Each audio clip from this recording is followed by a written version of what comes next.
নমস্কাৰ। মই মোৰ নিজকেই খুব সৌভাগ্যৱান বুলি ভাবোঁ। কিয় জানেনে? এই যে আমাৰ সময়টো, আমি যিটো সময়ত জন্ম হৈছিলোঁ, সেই সময়টো আৰু এতিয়াৰ সময়টোৰ মাজত, আমি যেতিয়া জন্ম হৈছিলোঁ সেই সময়ত ক'ৰবাৰ পৰা ক'ৰবালৈ খবৰ এটা দিবলগীয়া যদি হয়, তেতিয়াহ'লে চিঠি দিবলগীয়া হৈছিলে, বা সদায় যিহেতু লাইন বাছবিলাক চলে, সেই লাইন বাছত চিঠিৰে আমি খবৰ পঠিয়াবলগীয়া হৈছিলে। টেলিগ্ৰামৰ যুগ আছিলে, আৰু কেতিয়াবা মানুহ যেতিয়া যায় সেই মানুহৰ আগত খবৰ দি পঠাই দিব লাগে। সেই খবৰ পাওঁতে পাওঁতে দেৰি হৈ যায়। কিন্তু এতিয়া আকৌ এইটো যুগত আহি এতিয়া চাওকচোন, মোবাইল ফোন লৈ আমি ভিডিঅ' বনাব পৰা অৱস্থা পালোহি।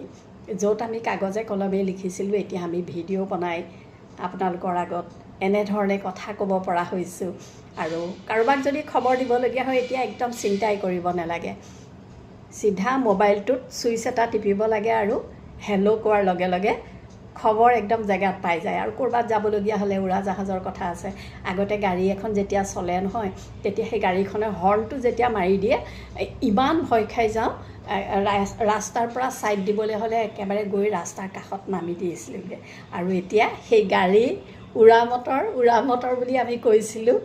গতিকে এতিয়া প্লেনত ঘূৰি ফুৰোঁ। গতিকে চাওকচোন, ইমান ভাল লাগে। ভগৱানক ধন্যবাদ যে আমাক দুইটা সময় অনুভৱ কৰিবলৈ সুবিধাকণ দিলে। হয়নে নহয় বাৰু? আপোনালোকে অনুভৱ কৰকচোন আৰু জনাব। ধন্যবাদ।